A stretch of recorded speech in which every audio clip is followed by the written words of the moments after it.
यार आप श्री के मन में ये भयो कि यहाँ कोई छाया की व्यवस्था नहीं है तो अपन दंडवत करेंगे। तो विराज के भागवत को सप्ताह करना है, ऐसे आप विचार किए और आज्ञा किए दामोदर दास जी को। तब दामोदर दास जी विनती किए, कृपा सागर कृपानाथ, आपकी कृपा से अनेक वृक्ष भय हैं, तो एक वृक्ष करना कौन सी बड़ी बात है। आप कृपा बचा रहे हैं, एक वृक्ष होगा। ऐसे दामोदर दास जी आप श्री सो विनती कर ही रहे थे, वाई समय एक पीपल को पतौआ उड़ के आप श्री के पास आए। आप श्री ने वह पतौआ को लियो और रज में गाड़ दियो, गाड़ के वाके ऊपर अपने संध्या को जल छिड़क दियो और संध्या को जल छिड़क के आप आज्ञा किए पतौआ सो कि कल सो हम भागवत सप्ताह यहाँ सप्ताह प्रारंभ करेंगे, यालिए कल बड़ो अच्छो छायादार वृक्ष हो जाइयो। पतौआ से आज्ञा की और ऐसे आज्ञा करके आप अपने गोमती कुंड पर विराजे। तदुपरांत में आप सामग्री पाक किए, ठाकुर जी भोग धराए और रात्रि को कथा हुई, आपके वचनामृत भय। प्रातः काल ब्रह्म मुहूर्त में श्री आचार्य चरण श्री महाप्रभु जी जागे, जाग के नित्य क्रम स्नान इत्यादि संध्या वंदन सब किए। देखे तो वह स्थान पे वह पतौआ को बहुत बड़ो वृक्ष है और इतनो फैलाव में है, आनंद से आप जाए। इतने में सवेरो है, सवेरो है तो गांव के जो लोग अवंतिकापुरी उज्जैन के हते वो गोमती कुंड पे स्नान करने के लिए आए। जब गोमती कुंड पे स्नान करने के लिए आए तो उन्होंने देखो, अरे कल तक तो ये वृक्ष तो नहीं, आज अचानक से इतना बड़ा वृक्ष कैसे है। और ये वृक्ष भी ऐसा है वो मानो 100 वर्ष से भी ज्यादा उम्र को हो, इतना बड़ा फैलाव लेके गए एक रात्रि में। ऐसे सब लोग वहां आपस में बात करने लगे। तब उनमें से कुछ लोगों ने कही कि भैया हमने तो ऐसी सुनी है जो यहां श्री वल्लभाचार्य जी पधारे हैं। लोग चर्चा कर रहे आपस में और उनने पूरा पश्चिम उत्तर दक्षिण सब दिशाओं में दिग्विजय करी है, माया मत को खंडन कियो है, भक्ति मत मार्ग को स्थापन कियो है और वो तो ईश्वर को अवतार है। ऐसे सब लोग चर्चा कर रहे हैं।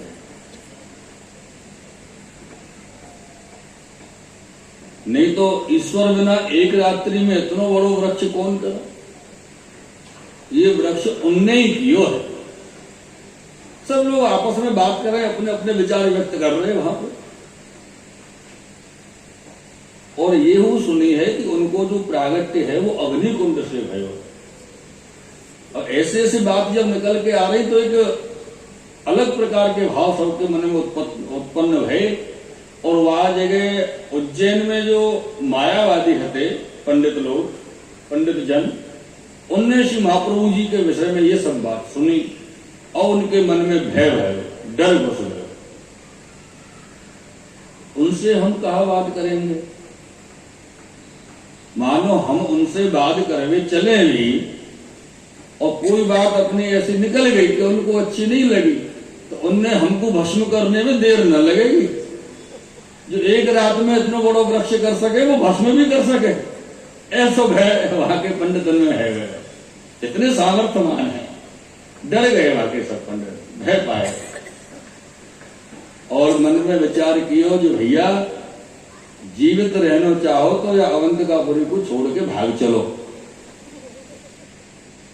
ऐसा विचार किया। और सब पंडित वहां जो मायावादी हते वो सब अवंतिकापुरी को छोड़ के अलग अलग गामन में आजू बाजू में जाके बस गए, छोड़ गए अवंतिकापुरी को डर के बारे, भय पाए। श्री महाप्रभु जी के नाम से। ऐसा आपको प्रताप वहां प्रकट आपने किया, तब आप वहां श्री भागवत सप्ताह को प्रारंभ किए। जब भागवत सप्ताह को प्रारंभ आप किए तो महाकालेश्वर जी महादेव जी कथा सुन रहे आपको। पहला दिन है तो महादेव जी के दो प्रिय भक्त थे जो नित्य महादेव जी के दर्शन करके ही जल अन्न वगैरह सब लेते। अच्छा, ऐसे लोग आज भी हैं, ऐसा नहीं है क्या? महादेव जी के अपने वैष्णवन में ऐसे अनेक जीव हैं जो ठाकुर जी को दर्शन किए बगैर, ठाकुर जी की सेवा पहुंचे बगैर, ऐसा नहीं कि अपन सुबह उठ के बोले आंख नहीं खोले साहब चाय की चुस्क तो चाहिए, ऐसा नहीं। वो सब कछु ठाकुर जी को धराए के फिर पीछे ले गए, तभी तो अपने मार्ग स्थापित है।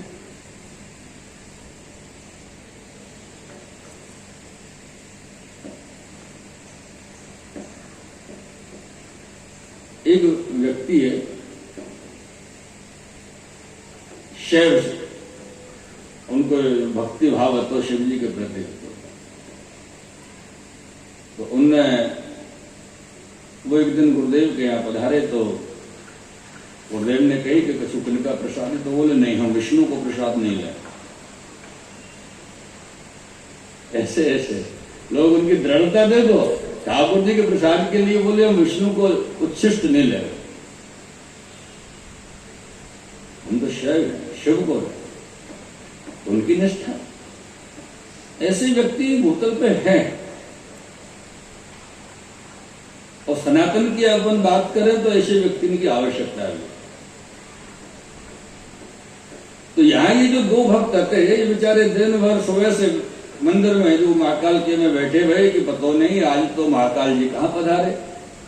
जब महाकाल भोलेनाथ महादेव जी शाम को कथा के विश्राम के बाद में मंदिर में पधारे तो इनने कही महाराज आज कहाँ कारण है, तो आप कहाँ पधारे रहते, कब से हम आपके दर्शन की प्रतीक्षा कर रहे हैं। तो बोले यहाँ श्री वल्लभाचार्य जी महाप्रभु जी पधारे हैं, वो भागवत सप्ताह कर रहे हैं, हम उनके द्वारा भागवत सप्ताह को श्रवण करवे गए तो अभय आए हैं। तो वो दोनों बोले वही वल्लभाचार्य जी जिनको भय पाक गए या अवंतिकापुरी में से सब मायावादी भाग गए, आप उनकी कथा सुनने जा रहे हैं, आपने तो मायावाद को स्थापन करो। तब भोलेनाथ ने महादेव जी ने कही कि भैया हाँ वह समय हमको ऐसी ही आज्ञा है कि आप मायावाद को स्थापन करो। अवश्य महाप्रभु जी की ऐसी इच्छा है क्योंकि वो स्वयं पूर्ण पुरुषोत्तम को प्रागट्य हैं और वो मायावाद को खंडन करके ब्रह्मवाद को स्थापन करेंगे। सो जो चाहे सो ही करें, तो हमें अपन कछु नहीं कर सके। ऐसी महादेव जी ने अपने भक्तन से, जब महादेव जी कथा सुन के वापस अपने स्थान को पहुंचते, एक दिन जब कथा को विश्राम भयो, 7वें दिन आपने सप्ताह को विराम किया श्री महाप्रभु जी ने, तो वादिन महाप्रभु जी महादेव जी से बोले आप तो अवंतिकापुरी के मालिक हो और या अवंतिकापुरी में से सब मायावादी भाग गए, एक वो रहो नहीं, और हमको तो मायावाद को खंडन करके भक्ति मार्ग को स्थापन करना है। तो एक कार्य करो, आप ही हमसे चर्चा कर लो। महादेव जी से श्री महाप्रभु जी आज्ञा की, आप ही चर्चा कर लो हमसे तो, और ऐसा नहीं करना हो तो मायावादी ने बोला हमें तो मायावाद को खंडन करना और भक्ति मार्ग को स्थापन करना। महाप्रभु जी को स्वरूप तो आप दर्शन करो, उनको प्रताप। महादेव जी कुछ बोले नहीं, जब ये कहिए आज्ञा करी कि आप ही करो चर्चा हमसे, तो बोले मायावादी ने बुलाओ और चिंता मत करो, हम शास्त्र प्रमाण रीति से ही उनसे चर्चा करेंगे और उनको हराएंगे, ये आप आज्ञा दें। तो महादेव जी अपने स्थान पर पधारे रात्रि को सब मायावादी को स्वप्न में महादेव जी ने आज्ञा करी कि तुम क्यों भाग गए, आओ और महाप्रभु श्री वल्लभाचार्य जी से चर्चा करो और घबरा क्यों रहे हो, मैं तो तुम्हारे पक्ष में हूं, तुम्हारे संग में हूं। ऐसे महादेव जी गए। सब मायावादी को लगो कि अब तो कोई चिंता की बात नहीं है, अपन सब मिलके एक संग चर्चा करेंगे श्री महाप्रभु वल्लभाचार्य जी से, और कोई घबराने की बात नहीं है, महाकालेश्वर तो हमारी रक्षा करेंगे ही, उनने कही है मैं तुम्हारे पक्ष में हूं, उनकी आज्ञा हुई है। सब मायावादी दूसरे दिन मिलके इकट्ठे है कि श्री महाप्रभु जी के सन्मुख आए। श्री महाप्रभु जी ने सबको ससम्मान बिठायो और वहां जगह पे महादेव जी गुप्त रीति से विराजमान रहते, बैठे हुए। सबके सामने आते तो सब लोग देखते, महाप्रभु जी को पता है कि महादेव जी विराजे और कोई को नहीं पता। तब श्री महाप्रभु श्रीमद वल्लभाचार्य श्री महाप्रभु जी ने सब पंडितों से एक आदेश दियो, आज्ञा की नहीं कि भाई आप इतने लोग हैं तो सबसे एक संग तो चर्चा बनेगी नहीं, एक एक करके प्रश्न करो और वो आप में से जो सठ शास्त्र को संपन्न वक्ता हो वो आके हमसे प्रश्न करो, वो सब आओ तो हम सबको जवाब देंगे। अब ये तो पंडित पहले से घबराए हुए, इनने विचार किया कि एक एक करके अगर हम प्रश्न करने लगे तो महाप्रभु जी वल्लभाचार्य जी हमको जरूर हरा देंगे। या लिए इन सवन ने श्री वल्लभाचार्य महाप्रभु जी तो एक साथ प्रश्न किए और एक साथ अलग अलग विषय के प्रश्न किए। ये देख के श्री महाप्रभु जी जितने पंडित वहां थे, जितने प्रश्न किए उतने मुख धारण करके एक साथ एक उत्तर में सबको हरा दिया। एक तो आपको प्राइवेट स्वरूप वहां दर्शाया, अपने चमत्कार आपने जो लीला वहां प्रकट करी, जितने पंडित उतने मुख प्रकट किए और एक ही उत्तर में सबको निरुत्तर कर दिया। आपने वहां के सब पंडित बेचारे महाप्रभु जी की शरण आ गई तो उन्होंने सोची चलो भस्म तो न करे, बच गए। शरण आके विनती करी आप हमको शरण लीजिए, तो श्री महाप्रभु जी आज्ञा किए हैं कि ऐसा करो ये रुद्राक्ष अपने यहाँ नहीं चले, रुद्राक्ष को सबको उतार के गोमती कुंड में स्नान करके आओ। ये सब स्नान करके आए, रुद्राक्ष उतारे। इतने पंडित थे, इतने रुद्राक्ष की माला इनके गले में से निकली कि रुद्राक्ष को ढेर लग गए। ऐसे वर्णन आवे प्रसंग में, चरित्र में। सबको आप नाम सुनाए, सबको तुलसी की माला दिए, सबको वैष्णव किए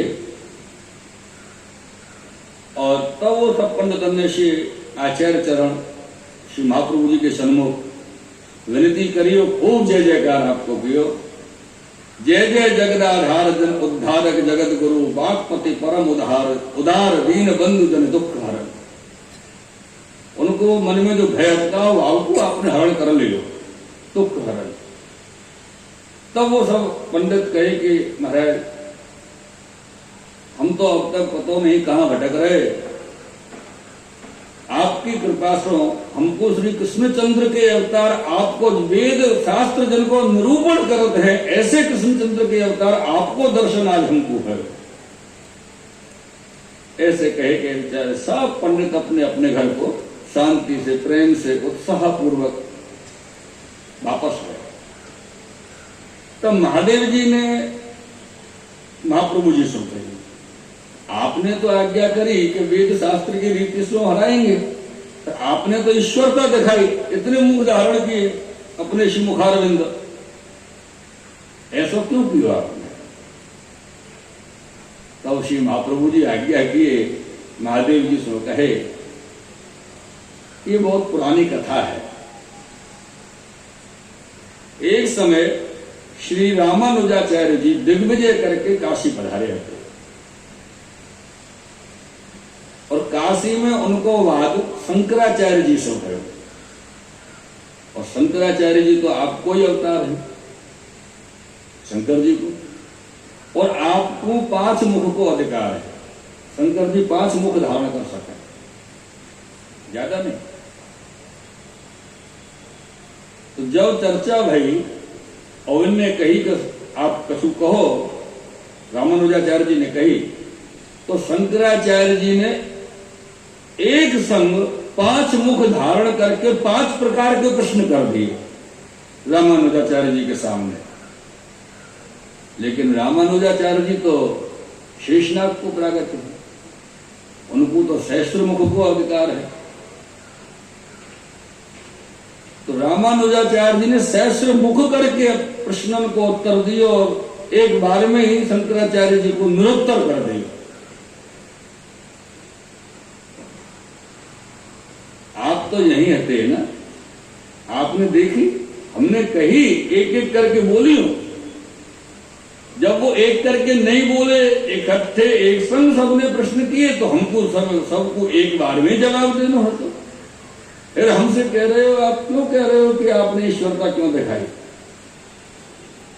ऐसी श्री महाप्रभु जी की वाणी सुन के शंकर जी महादेव जी प्रसन्न भय और नमस्कार करके अपने स्थान को पधारे। ये सब आपको प्रताप देख के अनेक जीव श्री महाप्रभु की शरण आए और श्री महाप्रभु श्रीमद वल्लभाचार्य जी वहां से आप पधारे हैं। ये आपने चरित्र उज्जैन की बैठक में प्रकट किया और वो जो पीपल को वृक्ष खड़ो किया ना, वो अद्यापि वहां विराजे, दर्शन हो मैं वह वृक्ष।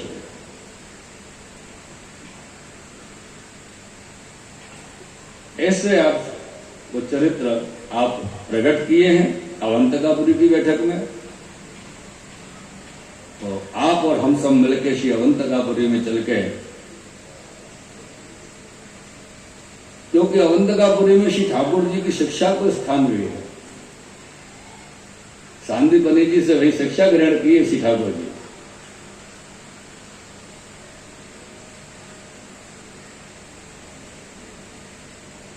उभय रूप श्री ठाकुर जी श्री महाप्रभु जी और श्री महाप्रभु जी श्री ठाकुर जी उभय रूप को भाव करते हुए श्री महाप्रभु की बैठक में चल के अपन सब एक साथ श्री महाप्रभु के सन्मुख में दंडवत प्रणाम करें, चरण वंदन करें, चरण स्पर्श करें। श्री वल्लभाधीश की जय हो।